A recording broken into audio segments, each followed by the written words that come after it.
Paulo, obrigada. Grande prazer ter você aqui. Deixa eu ver se o microfone está ligado. Pronto, ligadinho.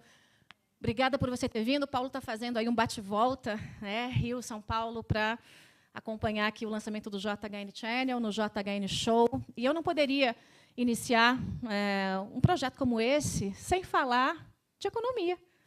Não é, gente? O Brasil está onde está porque a economia falhou, a política falhou e tudo falhou.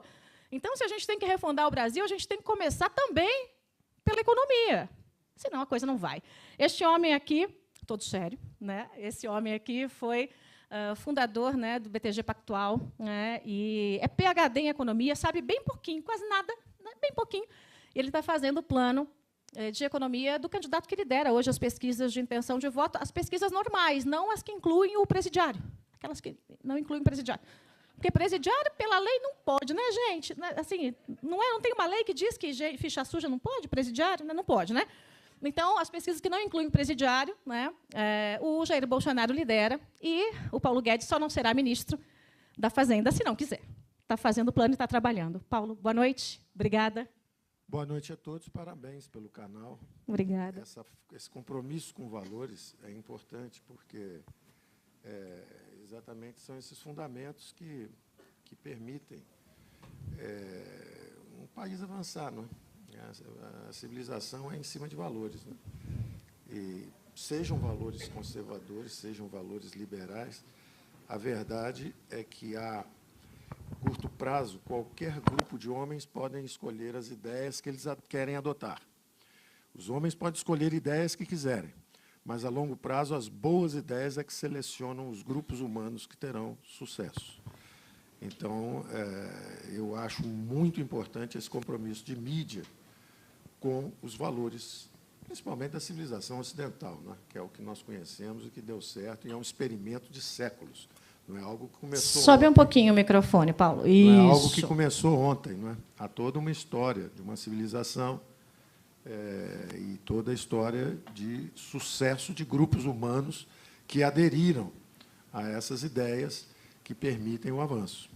Paulo, me conta uma coisa. O que te seduziu para você topar entrar aí no projeto do Jair Bolsonaro, nesse projeto Novo de Brasil? Todo mundo sabe que você tem esse lado, né, liberal. E se a gente fosse fazer uma conta assim básica, a gente podia chegar à conclusão que é o seguinte: não, o Paulo Guedes combina mais inicialmente com a plataforma do João Amoedo, sei lá, inicialmente lá atrás o próprio Luciano Huck chegou a falar de você. Por que você topou entrar nessa luta? Eu, na verdade, recusei vários convites e sondagens para ir para o governo, e a única vez que eu considerei seriamente lá atrás foi quando era um programa liberal, de um candidato liberal, era 1989, era a primeira eleições diretas que nós teríamos, e o programa era do Afif. O Afif me chamou, me pediu para preparar um programa, era o Juntos Chegaremos Lá, e, na verdade, tinha um programa econômico. E eu achava que era relativamente simples, bem mais complexo do que hoje. Naquela época, para vocês terem uma ideia, a dívida pública federal interna era em torno de 60 bilhões de dólares. Quer dizer, então, nós privatizaríamos aceleradamente e zeraríamos a dívida interna. Oh, que sonho, hein? Isso significa hoje que, não dá mais. se tivéssemos feito aquilo naquela época, teríamos hoje, gastamos por ano aí 400 bilhões de reais ano. Isso é um plano Marshall. O Brasil reconstrói uma Europa por ano, sem conseguir se livrar da pobreza. O plano Marshall foi em torno de 13 bilhões de dólares, em reais de hoje, em dólares de hoje, seria em torno de 100 e poucos bilhões de dólares, dá esses 400 bilhões de reais. Então, quer dizer, se nós zerássemos a dívida lá, nós teríamos uma Europa para reconstruir por ano, o que significa que não haveria mais miséria, o país estaria bem à frente. Mas por que a privatização, ideologia? Não. Quando os militares entraram com um projeto de estabilização. Realmente, o Brasil derrubou a inflação rapidamente, com a dupla Campos e Bulhões. E aí começou uma recuperação econômica, e aí se estendeu, fizeram planos de investir em infraestrutura. E realmente o Brasil desenvolveu uma estrutura de excelente qualidade. Mas o que acontece normalmente é que, e isso aconteceu também na economia soviética, aconteceu na economia chinesa, você domina algumas tecnologias simples, como hidrelétrica, estrada, 2, 3 coisas desse tipo, começa a gastar bilhões, vai, o país cresce algum tempo, Mas é um mecanismo de comando central e a economia não funciona bem assim. A economia precisa de experimentação, de descentralização. Então, essa foi uma das primeiras conversas que eu tive com o Jair. Primeiro, a sua pergunta de como é que eu cheguei no Jair é interessante. Eu sou muito distante de política, tive sondagens.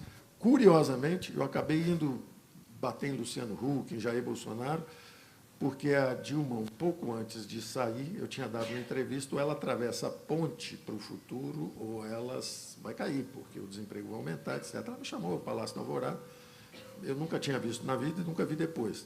E ela me disse que ia tirar o Levi. Eu falei, presidente, o seu problema não é o Levi, o seu problema é a política econômica. Não adianta trocar de ministros e ficar com a mesma orientação. Aí conversamos sobre isso e eu disse que não seria interessante nem para ela, nem para mim, mas que eu aconselhava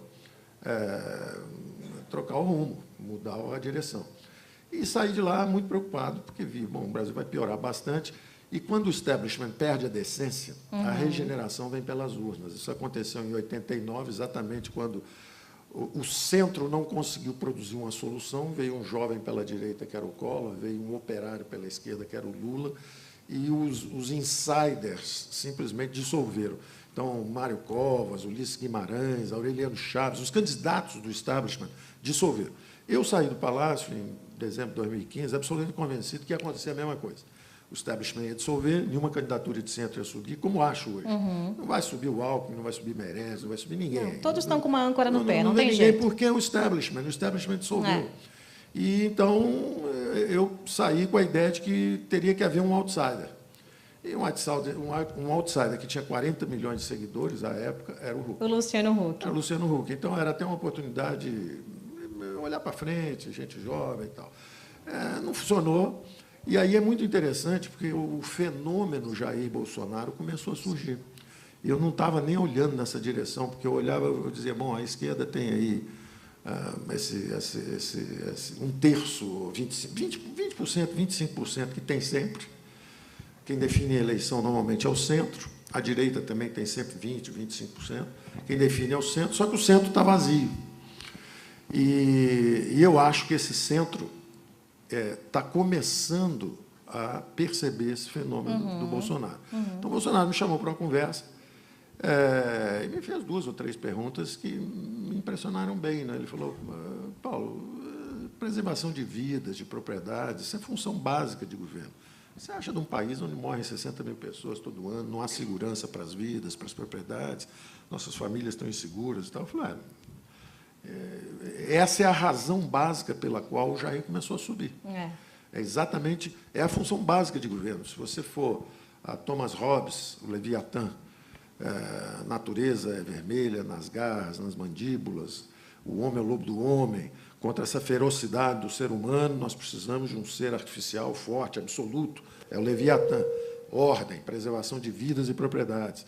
Aí você vai ao John Locke, do governo civil, a mesma coisa. Como é que uma nação vai ser industrials, né? Como é que uma nação vai trabalhar se o fruto do seu trabalho não é assegurado, etc. Então, a razão básica do Estado de Direito, dos constitucionalistas britânicos, a razão básica e essencial de um governo é a preservação de vidas e propriedades.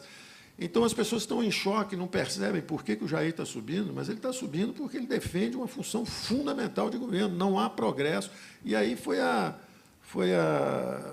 Não há progresso sem ordem. Né? Tem que botar ordem agora para o progresso vir automaticamente. É o básico. Aí não é automaticamente. Aí é que é a brincadeira que eu fiz quando nós começamos a conversar, e a mídia perguntava, mas você é um liberal conversando com um general estatizante, como é que pode isso? Não entendo e tal. Eu dizia, olha, vocês estão impressionados porque a ordem começou a conversar com o progresso? O progresso não sou eu.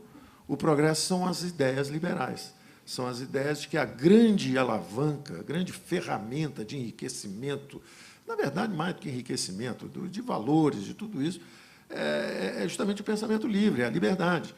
E, enquanto as pessoas acham que o Ocidente está numa crise de valores também, enquanto o Ocidente está com esses problemas, o capitalismo está tirando 3,5 bilhões de eurasianos da miséria. Nunca houve, quem estiver olhando de Marte, nunca houve tanta criação de riqueza na Terra. Quem está olhando de Marte está achando que o mundo está, Quem está na Terra, quem está no Ocidente, acha que o mundo está em crise, porque tem uma disruptura. Toda hora um governo perde, o Macron surpreendeu na França, teve o Brexit na Inglaterra, aí, de repente, tem o Trump nos Estados Unidos, aí tem o Bolsonaro subindo aqui. Então, os establishments estão meio assustados. Mas não há razão para isso. Na verdade, o que há é que 3,5 bilhões de eurasianos, que são os abandonados pelo socialismo, o socialismo falhou miseravelmente para 3,5 bilhões, metade da humanidade estava afundando sob o peso do socialismo. É o leste europeu, é a Rússia, é a China, eram miseráveis, a Índia, estava todo mundo descendo. De repente, mergulharam nos mercados globais, mergulharam no comércio com a civilização ocidental. 3,5 bilhões de eurasianos estão saindo da miséria. Nunca houve antes na história, nunca antes da história deste país, nunca antes na história da humanidade, tanta gente escapou da miséria, fugiu da miséria, através dos mercados. E, na hora que eles entram nos mercados, os salários não sobem no Ocidente.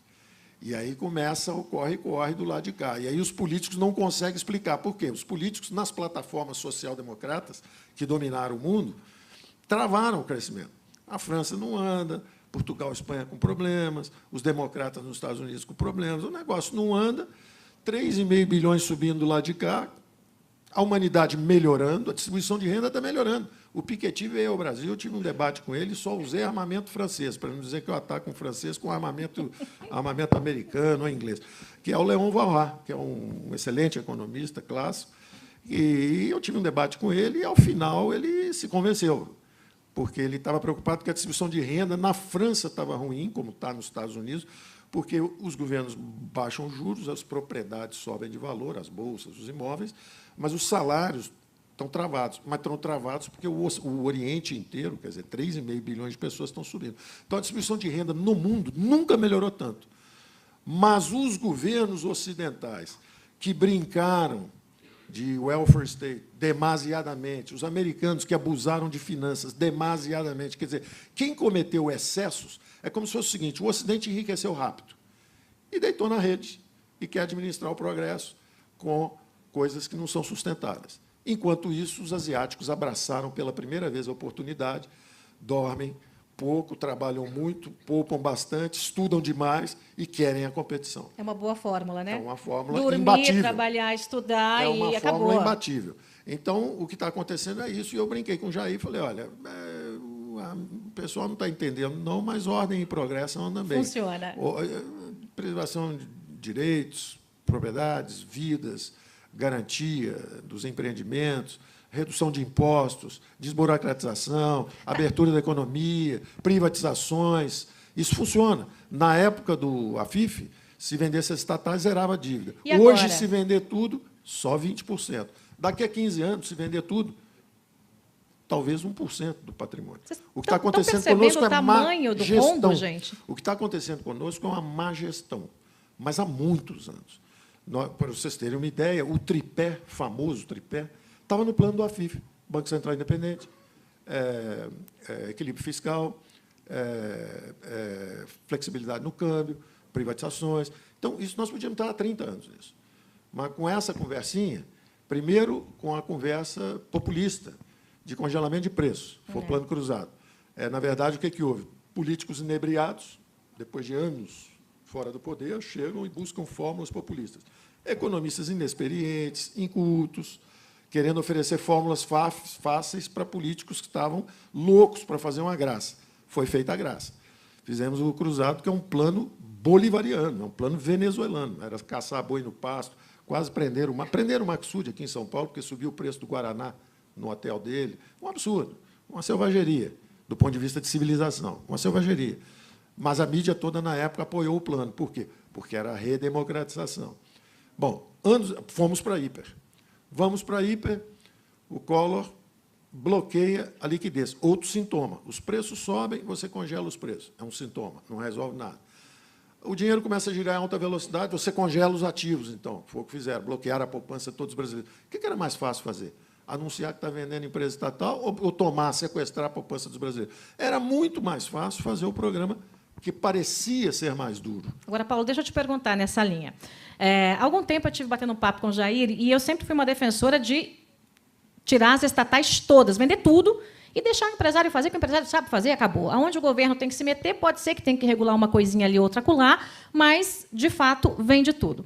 E o Jair, daquele jeitão dele, ô, Jair, você, tá ok, mas tem que pensar bem, tá ok, na Petrobras, tá ok, porque sabe como é, tá ok, tem o negócio da China, tá ok, aí é petróleo. E eu brinquei com ele, eu brinco com ele, assim, a gente brinca desse jeito, né? Aí eu falo, tá ok, ô, Jair, mas aí tem que privatizar. Você já colocou na cabeça dele que tem que, de fato, privatizar o maior número de estatais? E eu sei que você tem uma liberdade na mão para construir seu plano. Ninguém está te mandando, não. Você está colocando a sua alma e o seu conhecimento nesse plano econômico. O Jair evolui com uma velocidade muito maior que os economistas brasileiros evoluíram e que os presidentes passados evoluíram. Uau!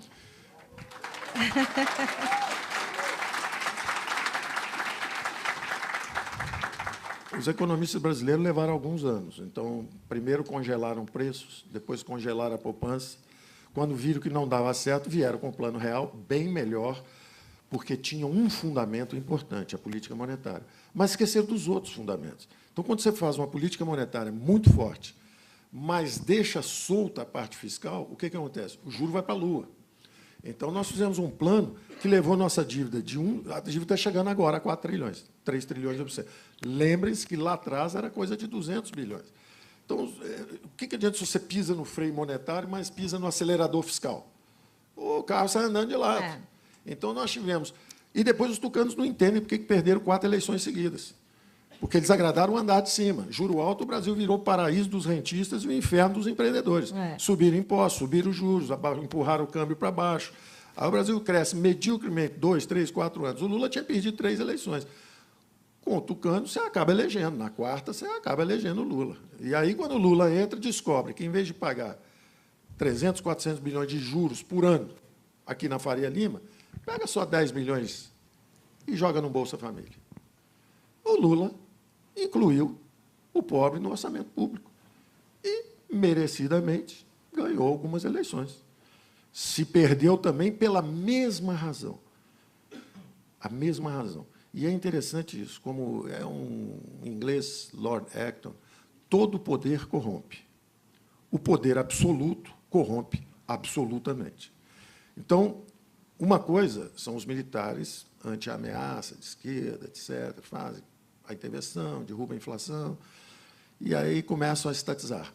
E a estatização vai subindo. A infraestrutura está lá, foi feita. Telebrás, Eletrobras, Siderbras, Portobras, Nuclebras, está lá, enorme. Ora, a democracia, isso é uma chuteira 44 de um jogador de futebol, de um back do Corinthians. Aí entra a democracia, com as suas singelas aspirações. Educação, saúde, segurança. É um sapatinho de bailarina, 36. Você está com a chuteira 44. O que é um bom governo? O governo que faz a reforma do Estado. Ele fala o seguinte, missão cumprida na infraestrutura, a base está no país, o que eu faço agora? Vamos privatizar. Chama o setor privado. Quem é que vai gastar agora com a Eletrobras? A Eletrobras está quebrada. As distribuidoras estão quebradas, estão sem recursos. Tem déficit. E tem que investir nos próximos anos, se o Brasil for crescer. De onde vem esse dinheiro? Se o governo está quebrado, não tem segurança, não tem saúde, não tem educação, não tem nada. De onde vem esse dinheiro? Privatiza, vende a chuteira 44, mata a dívida. Se você matar aí 20%, 25% da dívida, em vez de você pagar 400 bilhões, você paga só 300, 250. Você libera 100, 150, 200 bilhões. Para quem? Para saúde, educação, segurança. Como? Descentralizando. Eu digo para o Jair, você vai ser o primeiro presidente da República, em 40 ou 50 anos, que vai amputar seus próprios poderes. Você vai descentralizar o poder e descentralizar os recursos. O dinheiro tem que ir onde o povo está. O povo está na rua, então ele precisa de segurança lá. O garoto está andando aqui pela cidade, ele precisa da escola aqui.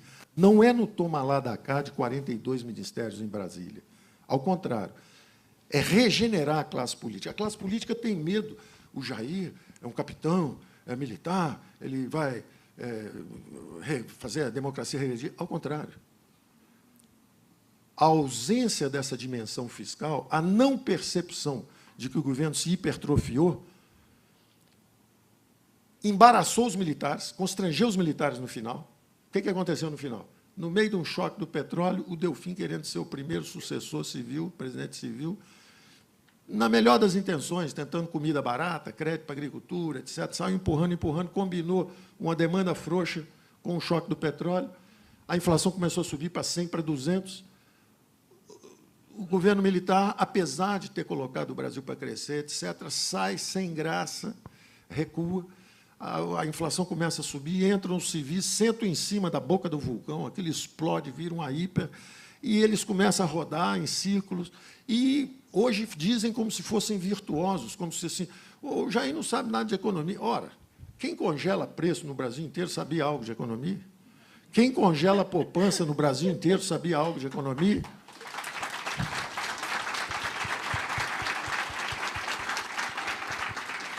Melhor não saber assim, né? Quem bota a taxa de juros a 70% ao ano, no ano seguinte 60%, no ano seguinte 50%, passando uma década com juros astronômicos, aí isso faz o câmbio afundar, então você desindustrializa o país e se endivida em bola de neve, aí queima 50 bilhões de dólares, aprova uma emenda da reeleição de forma suspeita, um erro fatal. Quando você aprova uma reeleição, olha o desastre que virou. Quer dizer, o Tucano aprova uma reeleição, depois perde 4 seguidas. Ganha uma e perde 4. Fizeram uma conta. Destruiu o seu próprio partido. Acabou, dissipou. Cadê o PSDB hoje? Todo mundo escondido. Então, ficou um negócio terrível. E não tem erro novo que o PT tenha cometido, não. Ele só cometeu... Eu disse isso à presidente Dilma. Falei, olha, o seu erro foi cometer todos ao mesmo tempo, numa intensidade nunca vista.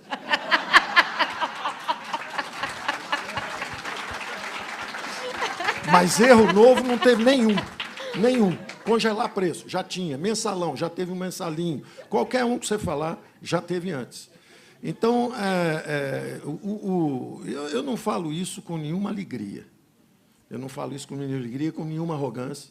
O Jair tem dito isso, disse hoje mesmo, numa conversa lá no Rio, olha, não esperem que eu seja o Messias, eu não sou. Eu me chamo Messias, mas não sou o Messias. Essa tarefa de consertar o país é muito maior do que todo mundo pensa, e você tem que pensar organizadamente sobre isso. E tem um longo aprendizado. Eu tenho dito a ele o seguinte, vai ser uma aliança de centro-direita. Eu quero chegar aí, Paulo, porque esse é um discurso que eu tenho usado e dito o seguinte... Não vamos nos agarrar nas poucas divergências, mas na espinha dorsal para o Brasil crescer. Exatamente. E eu cito nomes, porque não tenho medo de ninguém. Então, eu já falei para o Jair, o próprio Álvaro Dias, o pessoal, o próprio Flávio Rocha, que está aí, mas não, a gente sabe que não vai, né, não tem chance de ganhar a eleição. As ideias do Novo, João Amoedo. Então, eu não conversei com ninguém, mas eu acho que a gente tem que se conversar. Exatamente. Vamos nos colocar juntos nas convergências, porque o Brasil precisa. A esquerda está se unindo, gente. A gente tem PT, PCdoB, PSOL, eles se odeiam, mas estão juntos para tentar dar um golpe no Brasil de novo. Nós precisamos unir os bons e deixar um pouquinho de lado as poucas divergências. Então, eu dizia dessa dimensão fiscal, quer dizer, quando nós centralizamos o poder, quando houve o regime militar, houve uma centralização de poder, uma centralização de recursos. E isso atuou durante um certo tempo. Agora, isso que funcionou durante um certo tempo carrega um veneno mortal. Porque o que acontece? Na hora que o governo é muito grande e tem esse poder absoluto, e esse poder absoluto começa a corromper, curiosamente, os militares saíram meio sem entender o que estava acontecendo ali no final, mas fizeram a redemocratização, fizeram a abertura e passaram o poder para os civis. Entram os civis e se perdem gradualmente. Agora, não é uma história negativa no seguinte sentido. Eu sou cáustico com os economistas porque era a nossa missão. Se você é um neurocirurgião, o sujeito vem para você, você manda ele acender uma vela, tomar uma pinga. Meu marido pode dar o depoimento, ele é neurocirurgião. Agora, quando você conversa com o político e fala a verdade para o político, e ele foge da verdade e compra um produto alternativo falsificado, o resultado é o que aconteceu. Mas é o que eles queriam ouvir, de qualquer forma, porque era também um grupo de políticos sem sofisticação, sem experimentação. Então, não adianta dizer que A ou B não é preparado nisso ou naquilo. Eles não eram realmente. E aí nós começamos, mas aí tem uma história interessante. Mas, Paulo, quando você junta a falta de preparo com a imoralidade ou a falta de estatura moral, aí você chega numa situação que é uma bomba relógio. Bom, aí você vê, essa é a história nossa, que é o seguinte, é uma história comum, não é nossa. Isso aconteceu muitas vezes na história. Eu leio história econômica, acompanho com grande interesse. Ele lê das 4 da manhã às 7 todo dia, tá, gente? de várias épocas, inclusive de várias épocas, eu gosto de acompanhar esses experimentos humanos, porque o conhecimento é isso. E aí você vê o seguinte, é fatal. Isso que está acontecendo na Venezuela, que aconteceu na Venezuela, é um filme convencional. Você entra cheio de ideais. Está acontecendo na Revolução Francesa. Os mais nobres ideais iluministas, de repente, degeneraram numa lâmina cortando pescoço. E não adianta tirar o pescoço do rei. Tirou o pescoço do rei, o Robespierre e o Danton guilhotinaram o Luís XVI. Depois o Robespierre guilhotinou o Danton. Depois guilhotinaram o Robespierre. Depois fomos para as guerras napoleônicas. E não tem fim. Quando você erra e a crise política continua, e são gêmeos, siameses. Quando esse excesso de gastos públicos no Brasil, você vê, o Brasil gasta hoje 40%, no pico da Dilma chegou a 45% do PIB. Então, um governo que gasta quase a metade do PIB. Aí você vai ver a qualidade do gasto. Aí você olha e fala o seguinte, vamos olhar agora a qualidade do gasto público. Primeiro grande componente, juros. Gastamos um plano Marshall por ano. Reconstruímos uma Europa por ano. O dinheiro que reconstruiu a Europa inteira. Alemanha, França. Nós gastamos por ano só com o juro da dívida. São as digitais dos erros do passado. Quer dizer, uma dívida de quase 4 trilhões diz o seguinte, vocês fizeram muita besteira lá atrás. Ficaram com juro muito alto. Você vê o mundo todo com juro zero. O Brasil bota assim 70% com a maior tranquilidade, 15%, como se não houvesse amanhã, como se não fôssemos ter filhos, como se não tivéssemos netos. Empurra essa conta para o futuro. Empurra essa conta para o futuro. Essa é a nossa história. É um erro brutal. Então, nós fomos aprendendo aos poucos. A boa notícia é o seguinte, não tem mais erro para cometer. Cometemos quase todos. Cometemos quase todos. Então, achamos, depois de congelar preços, congelar ativos, nós acabamos achando a importância da política monetária. Foi o Plano Real, uma descoberta. Descobrimos o Plano Real. Um pouco antes, para se reeleger, Fernando Henrique gasta 50 bilhões de dólares de reserva. Se reelege. E o câmbio explode na banda diagonal endógena. Não foi algo de sabedoria, não foi aprendizado, não. Foi uma explosão. Ele botou um presidente do Banco Central novo, passou 5, 6 dias lá, que ele explodiu, e aí aprendemos a flutuar o câmbio. Aí o FMI chama o Brasil e diz o seguinte, vem cá, você com esse juro na lua, essa dívida vai explodir, faça alguma coisa no fronte fiscal. Aí eles fazem a lei de responsabilidade fiscal.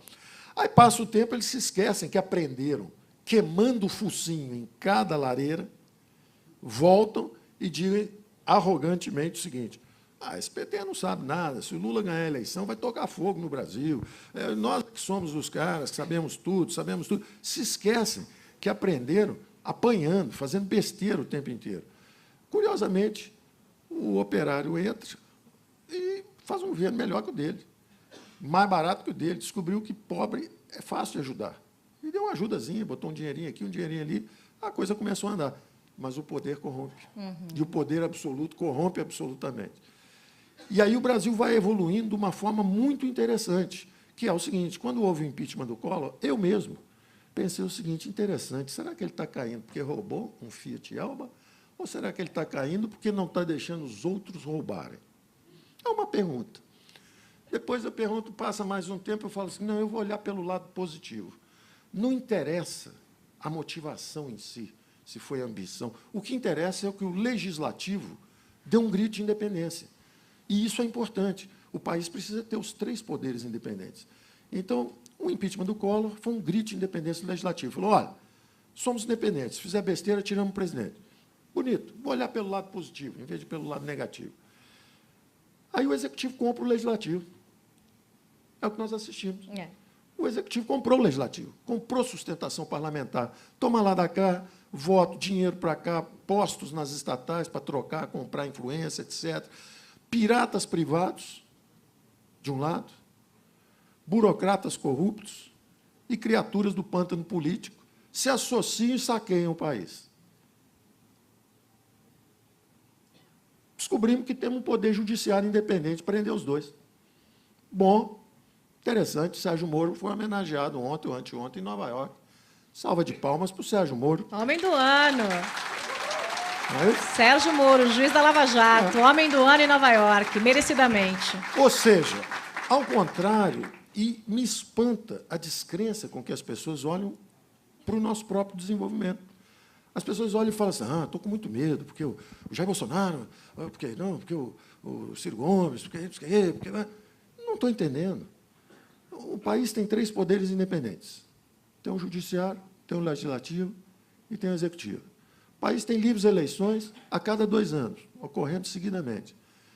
O que está errado? Tem algo errado agora ou estivemos errados por um longo tempo, fazendo besteira, roubalheira, besteira na economia? Eu não estou entendendo a descrença a respeito do Brasil. Mas, Paulo, a gente tem um legislativo que também está encrencado, em sua grande maioria, na Lava Jato. A política do toma lá da cá é básico, né, gente? Então, a gente sabe como é que funciona. Como é que o Jair vai chegar lá? E já emendando uma outra pergunta, Excelente. porque nós temos aí eu tenho que liberar o Paulo logo que ele tem voo, tá, gente? Então, vou emendar uma outra pergunta. O Jair vai ter que negociar com esse Congresso, e esse negociar, entenda-se o negociar republicano, tá, gente? Porque eu nem falaria, né, em algo que não fosse republicano. Porque a nossa renovação não vai ser... Eu queria renovar 100%, mas a gente sabe que não é possível, infelizmente, ainda vai um tempo para isso acontecer. E você falou de mudar a lógica aí, do Estado. Quer dizer, o Estado mais enxuto, se você enxuga o Estado, automaticamente você tem menos corrupção. Acabou, é básico. Juntou Lé com Cré, não precisa ser muito inteligente para você chegar aí. Estatal, privatiza esse negócio todo e precisa dar uma ajeitadinha nos impostos, né? Vai dar jeito? Como é que você pega essas pautas que não são lá muito boas para o Congresso Nacional, ao mesmo tempo consegue negociar sem o tomar lá da cá, sem dizer, vem cá, meu filho, vai ser uma emenda para você? Como é que faz? O primeiro desafio mais importante que você falou é o da... A gente usa essa expressão governabilidade. O Jair, hoje, lá no Rio, usou uma expressão interessante, que ele falou o seguinte, estão me acusando, dizendo que vai ser um perigo, que é a governabilidade. Ele falou assim, olha, o que não vai ter é a assaltabilidade que tem hoje. A assaltabilidade não pode ter.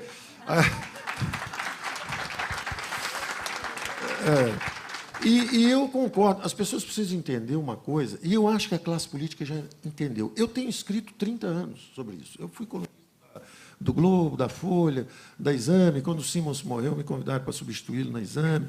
Então, eu estou escrevendo isso há 30 anos, eu estou acompanhando isso há 30 anos. Eu sou alguém que chegou ontem e está olhando para isso. Eu estou escrevendo isso há 30 anos, tudo está escrito, não tem nada novo para eu falar. Está tudo escrito há 30 anos, dizendo, olha, está circulando aí um vídeo meu, depois você podia mandar para todo mundo que veio aqui, que me mostraram, eu falei, que interessante, mas eu não estou falando na mídia, o que houve aí? Não, isso é 2006. Eu falei, interessante.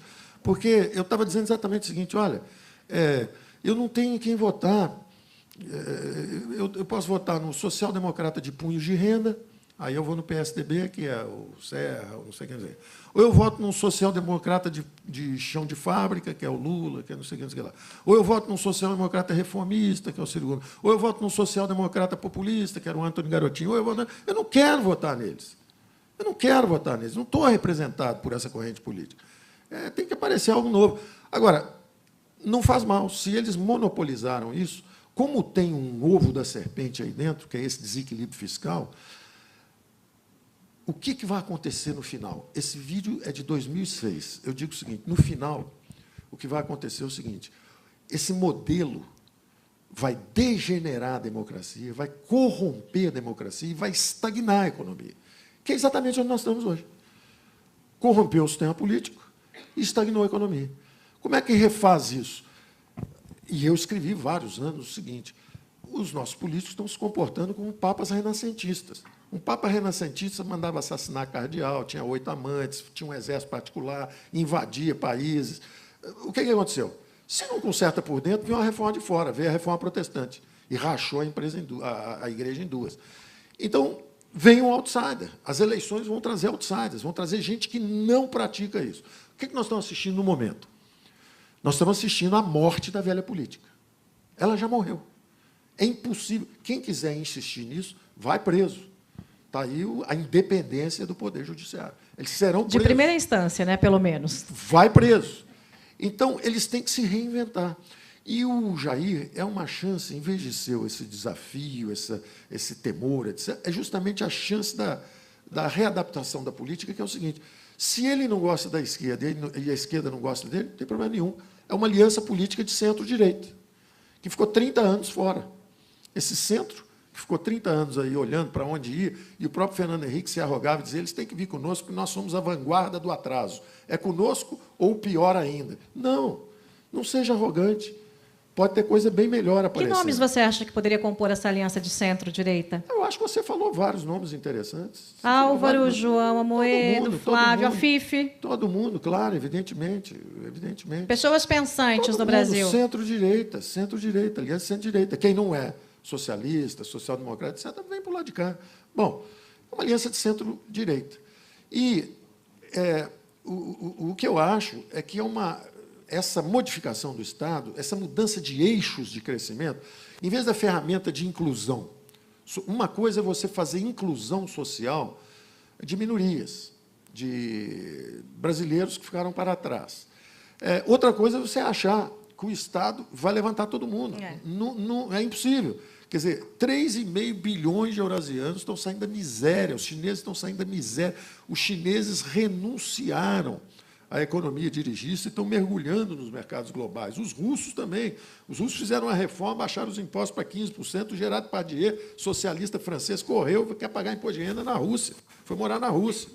Então, essa reforma é inevitável. E por que eu acho que a governabilidade virá para um Jair? Primeiro, porque é uma aliança de centro-direita. E segundo, porque a governabilidade, o eixo mudou. Em vez de ser uma compra de votos mercenários no varejo, sem a menor pudor, que é o que tem acontecido, o sujeito vota aqui, independente do partido, vai ser o contrário, serão entendimentos políticos em torno de programas partidários, no atacado. Então, quando for seguir uma proposta para o Congresso, de reforma da Previdência, por exemplo, ou seguir uma reforma... Que tem que vir, né? Não tem como segurar mais, né, Paulo? Não dá, acabou. Olha, vamos fazer um programa de privatizações, vamos fazer uma reforma tributária, tem 54 impostos, é um manicômio tributário. Vamos simplificar isso, vai ter 4 ou 5 impostos, alíquotas mais baixas. Que maravilha, gente. Dá para começar agora? Tem que esperar até o final? Quando isso for mandado para o Congresso, o Ciro Gomes e o Boulos com os 2 votos dele, e o Ciro Gomes com os 18 do partido dele, eles vão votar contra. E quem sabe, o DEM, com os seus, até lá, juntando, eles vão juntar, todo mundo já entendeu, porque tem essa cláusula de desempenho também. Então, eles vão ter que se juntar. O ideal é que essa cláusula de desempenho suba a barreira, em vez de 5%, vá para 10%, uma coisa assim. Você fica com 3 ou 4 grandes partidos, e esses partidos votam em bloco. Então, quem é que está a favor da reforma tributária, quem está a favor da reforma fiscal? Tem uns gatos pingados no PSDB também. O Carlos Sampaio, por exemplo, tem um gato pingado ou outro ali que se posiciona. Quando você lançar uma proposta dessa para o Congresso, o partido tem que ter a sua discussão interna. O partido tem 40 votos, 30 são a favor e 10 contra. Faz o seguinte, os 40 dão voto a favor. O voto tem o partido, e isso eles chamam de... Eles sabem o seguinte, eu brinco e digo o seguinte, eles ficam lá brincando o ano inteiro, não vou dizer isso, tem que ser muito respeitoso com eles, mas eles estão lá trocando ideias o ano inteiro. Quando a coisa fica preta, eles realmente se reúnem, fazem fechamento de questão e fidelidade partidária. Tem que votar todo mundo junto, quem votar contra perde o mandato, entra na fila, pega a senha, volta depois. É isso que eles têm que fazer. Eles têm que votar juntos. Paulo. E aí tem essa reforma, eles é que apoiam a reforma e entram. Um segundo só para terminar, é o seguinte. O eixo, eu estava até dizendo ao Jair, o eixo é o seguinte, você tem que reabilitar a classe política, ela mesma tem que se reabilitar. Como? O que se espera é que não tenha 5.000 prefeitos correndo para Brasília para bajular, para serem corrompidos, ou governadores correndo para Brasília. Não, volta para o seu Estado. O dinheiro tem que ir onde o povo está. Não são vocês que têm que vir se vender aqui em cima, não. É o contrário. Comitiva da presidência nos estados. Vamos fazer a descentralização dos recursos, é a reforma fiscal. Vamos mandar o recurso para estados e municípios. Se bobear, vai ter prefeito do PT, todo mundo votando a favor das reformas, porque estão precisando do dinheiro lá para segurança, saúde, educação. Então, é uma reabilitação da classe política. Eles têm, a função deles é realmente gerir esses recursos perto da população. E não ficar correndo para Brasília para conseguir favor e se corromperem também. Gente, nosso tempo já acabou, mas, como eu disse para vocês, a TV é minha, eu faço o que eu quiser. Então, eu vou ficar mais 5 minutos com o Paulo Guedes.